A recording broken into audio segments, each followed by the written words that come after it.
What's up, nation? Welcome to another edition of the Wise Take MLB DFS podcast. I'm your host, CK013. You can find me on Twitter at CK_013, and I'm joined once again by the Triple OG of the Wise Take Nation, Mr. Patio Joe. You can find him on Twitter at Patio Joe Ref. Joey, my man, what's happening? Not much. Just Thursday night, kids are asleep. Ready to talk a little DFS and Friday in the week. You know, weekend's coming up, so just chilling, I guess. Chilling like a villain. I'm with it. You mentioned the early slate to me before the show. It was just a wild early slate. Massive amounts of runs. Mm-hmm. Massive amounts of scoring. And then there's like the main slate, which was like the Braves finally went off, and like there's still teams that like just started. But it was like a different kind of grind because it was like the only game going was got delayed, and then the other game started. There's like one game going on is just change of pace. It's just like a complete change of pace. All three of them are still going. Yeah. I see what you're saying. Yeah. So we'll see what happens. I took today off, so I figured that. I figured that when you were asking me some of the questions about so what did Castillo have from FanDuel? I'm like, Yeah. I feel like Joey would have played Castillo on at least one team, and he would know the answer to this if he played. Fair enough. So now we have a massive slate, just an enormous slate, and it's not just a massive slate, Joe. It's like what is it, like a 15 game slate, but it has the feel of like a 30 game slate, if that was even possible, because we've got all kinds of great pitching, we've got all kinds of like really awesome bat spots. And it's going to be very, very tough to like narrow things down tomorrow. That I can tell you. It's going to be very easy.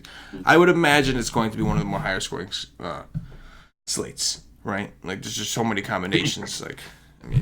Yeah, I could imagine that's going to happen. I mean, if you're a multi-entry guy, tomorrow's your day. Tomorrow's your day. Go do your thing. And if you're not, It's gonna be fun to build a team, man. It's gonna be fun to build teams because you think about all the different combinations you can get. What if I wanted this guy? Then there's just plenty of options, plenty of ways to go. Let's go ahead and jump right in, Joey. Cash games, if you can possibly narrow this down. SP1s, your FanDuel main cash game pitcher. What do you think?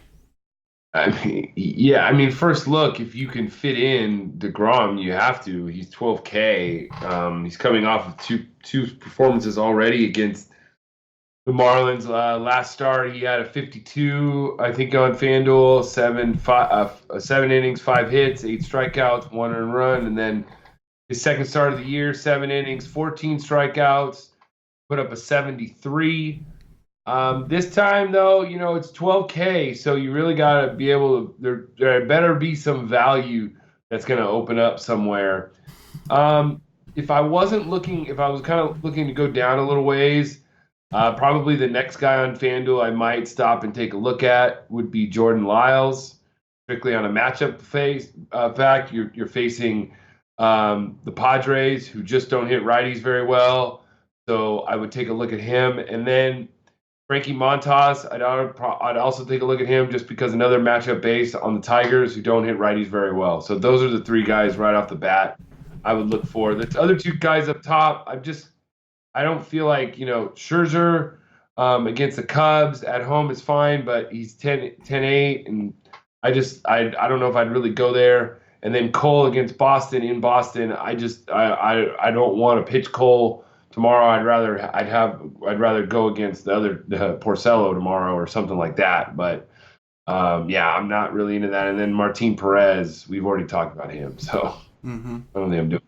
Yeah, man. I mean, if I'm building a cash team, like I think I'm definitely securing DeGrom, just like because like there's so many options that I'm sure I can find a way to make him work. There's just that many options. Plus, like you said, I'm sure there's going to be even more value that actually opens up tomorrow due to injuries and things of that nature. So I think I'm with you. It's not even about has he pitched better than those guys, which he has pitched very, very well. It's about matchup, like you said. He's got the weakest matchup. Like just looking, like you said, Scherzer against the Cubs, that's not exactly a soft cupcake matchup. Anthony Rizzo may miss, but even so, the Cubs are not exactly a high-volume strikeout team. They're going to make him work a little bit. Garrett Cole has been awesome, but the Red Sox are tough to strike out, and they're in a small park. But DeGrom's got the best of both worlds, right? He's in Miami, huge park. They'll close the roof if there's any weather. He's from Miami. He's from Florida, I should say. I don't know if he's exactly from Miami, but I know he's from Florida, and I know he typically plays really well against the Marlins. And so, yeah, I think that's the guy that I'm just going to, if I'm playing cast, I'm trying to make work. SP2s for DraftKings. I would imagine if you are paying DeGrom, you're going to want to take advantage of some of these cheaper guys. What do you think, Joe? Mm-hmm. Well, the guy that kind of pops off right now to me is obviously on DK. I already talked about Lyles, but Lucchesi also. I mean, he's a lefty going against the Pirates. We know lefties against the Pirates are almost just as good as righties against the Marlins. So, yeah, I don't mind Lucchesi on FanDuel, too. I mean, the price difference on Lucchesi is $2,000 difference from DK to FanDuel. So, but SB2s, that's Lucchesi and Lyles are probably the two guys that would probably stand out the first look. Because anybody below there, maybe Mikolas, but I'd have to look at the lineup that the Rangers were throwing out. But everybody else, I just don't really want to attack. I probably want to attack them more than pitch them tomorrow. I guess you could maybe throw a dart at Ivan Nova at 6-2 against the White Sox. That doesn't really scare me that much, but nobody else I would really even touch. My bad. Yeah, I don't blame you. I think that makes a lot of sense. Lucchesi at 8-2 is cheap enough. Like, DeGrom is a little more expensive. Like, he's out of the 10K range, he's into the 11s. It does make a difference. Like, you made that. What's a couple hundred? It makes a difference when you're that expensive. And I think Lucchesi getting him at 8-2 on DraftKings just makes a ton of sense. So, yeah, Pirates have been struggling against lefties. We'll see how they do against Lauer tonight. I don't think Lauer is striking out a ton of these guys, but they're definitely having a hard time hitting. By the way, Franmil the GOAT just goated. Franmil Reyes hit a home run off anybody. Trevor Williams does not give up a lot of home runs. Doesn't matter. If your name is Franmil the GOAT, you hit home runs. They need to do a commercial with that dude, like in San Diego. Like my name is Franmil and I hit dingers. You know what I mean? Like have him just do the dinger thing. That would be awesome. He's awesome. But yeah, I think you hit it right on the head. I think Lucchesi's our guy. We'll at least try to make that work. Tournaments, a little bit of a different spin. Now we kind of open it up, Joey. Speaking of Lucchesi, talk to me about him on FanDuel. I know he's extremely cheap, and then talk to me about some of the interesting tournament options. Yeah, I mean, Lucchesi on FanDuel at 6,200. I mean, he's gonna allow you to get in whatever high stack you want to get tomorrow. So I mean, I just think that if you're gonna play Lucchesi, if you're gonna pay down tomorrow in GBPs, Lucchesi's your guy. And then you'll be able to just pick and choose whatever your two favorite stacks are and then go to war. We'll talk about that in a few minutes, but there's really nobody else down below that I would be like, yep, I like him.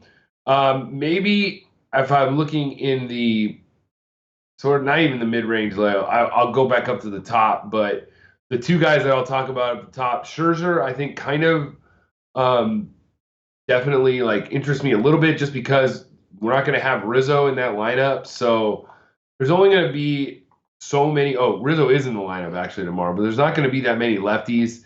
Schwarber, Rizzo, and then Hayward. It looks like they're going to have three lefties in there. So it's not that many. So he's definitely interesting. We know that he could put up as many points as DeGrom. The Cubs don't strike out that much. So he's definitely a GPP play. And then the one guy I'll talk about strictly because nobody will pitch him just because he's like right in the middle of everybody else, but he's done pretty damn well, and that's Martin Perez. And he's coming off of getting a bone bruise against Detroit. He only pitched 5 innings, but he still had 7 strikeouts. But then the 2 starts before that, 9 strikeouts against Toronto, and then 7 strikeouts against Houston. We all know what Houston's been doing. So it would strictly be, if you played Perez tomorrow, would be an ownership play. Not because you think that he's going to outscore anybody. It's just that nobody's going to have him, and he can maybe go under the radar a little bit. Yeah, dude, I like that actually. I think that Martin Perez 8,600 on DraftKings, and like people finally started to catch on against Detroit. He didn't like do particularly great against Detroit. Still had a decent game. Number one, Detroit is very right-handed heavy. Number two, like you said, he was dealing with a little bit of a nagging issue. Seattle, not only do they have a big park, but they've really like while they show power. If you look at their ISOs and WOBAs, it looks all pretty. If you look a little bit more to the right, you'll see the strikeout rates are just massive against lefties. They strike out a ton against lefties.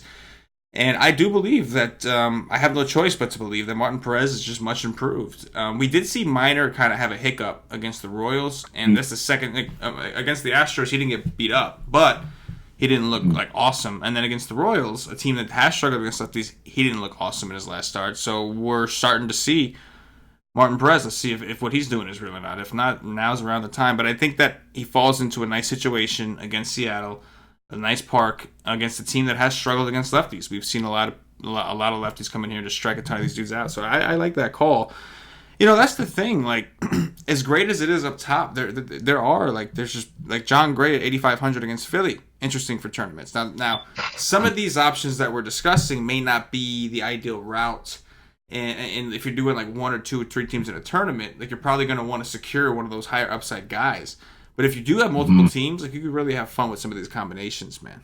You definitely can. Yeah, I think you know going back to Perez, I've wrote about it.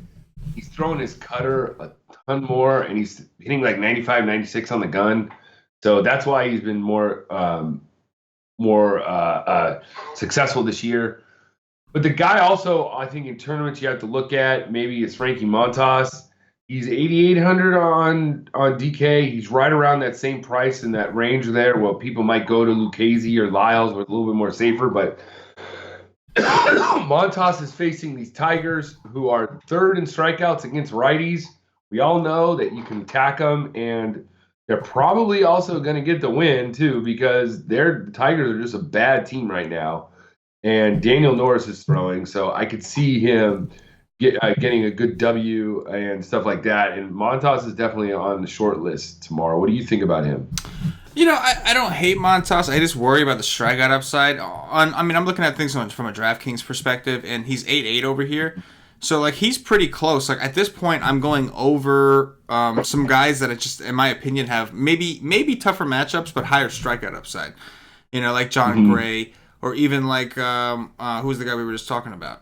Who the hell were we just talking about? Oh, yeah. Like, I got Lucchesi at 8.2 and Martin Perez at 8.6. So it's tough for me to get it would be tough for me to go there. Montas, I think, is a pretty good pitcher, but he's not like a big strikeout dude. He's typically a guy that's going to pitch a little bit to contact. And against a team like the Tigers, that just scares me. And I think he's going to do well. I just don't know if he's going to flash the upside, because we have so many good strikeout pictures on the slate.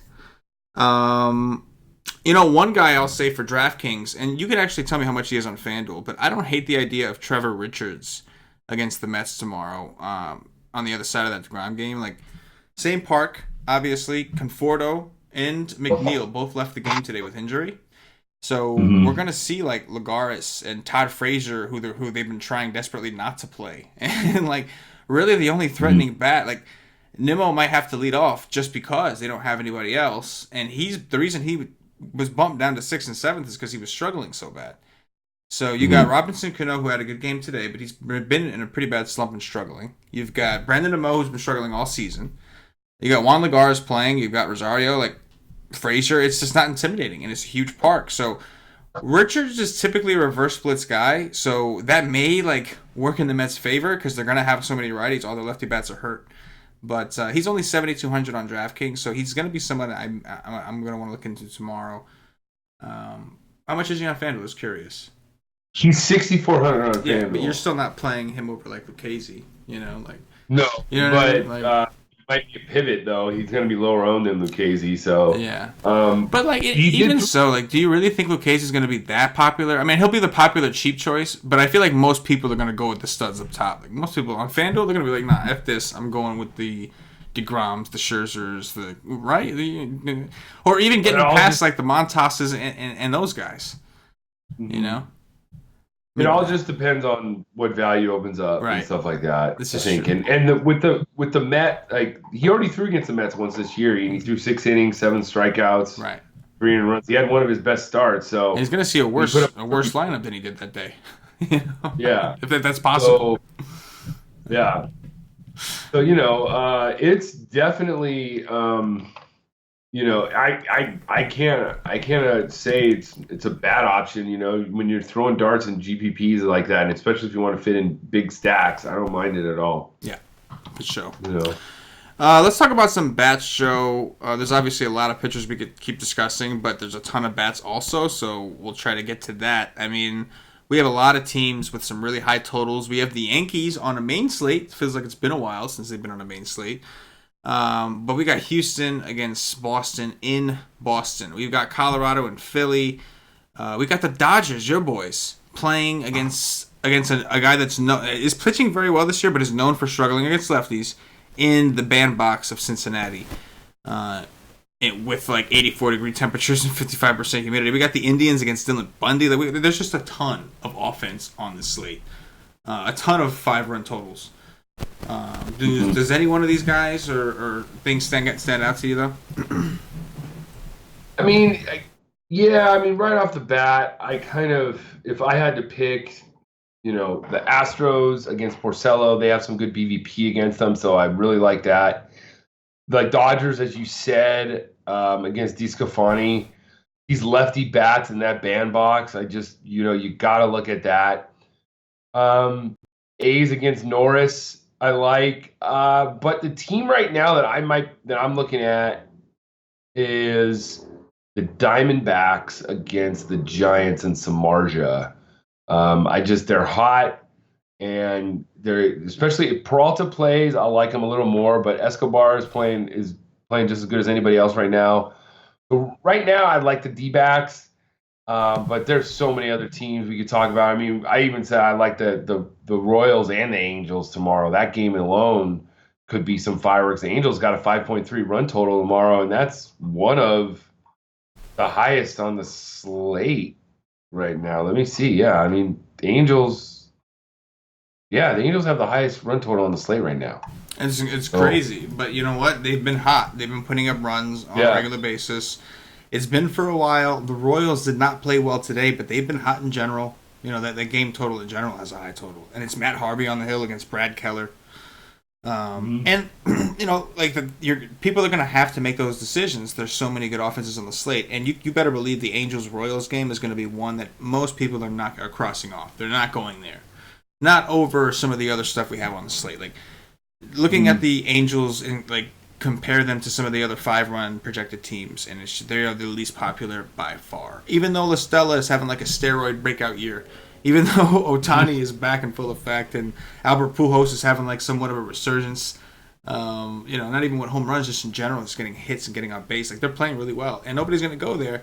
And it's hard to make an argument why you should, other than the fact that the Royals have a terrible bullpen. But there's so many cases to be made, Joe. I mean, even Mikolas, man. Mikolas has been pretty home run prone this year. He's been getting lit up by lefties, and the Texas is nothing but it. It's loaded. They've got what's his name called up? What's that? Willie Calhoun. That dude's been mashing, bro. Mashing. He was mashing in AAA. They brought him up, and he just kept mashing. Hit a home run in his first game. Hit a home run the second day. I think he hit a home run today. He had to hit a home run today. Almost all of them hit a home run today. And then it looks like Texas is going to go with a reliever. McClure. Yeah, on the other side of that game, absolutely, yeah. You're absolutely right. They're going. It's a bullpen game, the Ranger bullpen game. And then you're not even looking at we didn't even talk about the Indians at home against the god awful Dylan Bundy.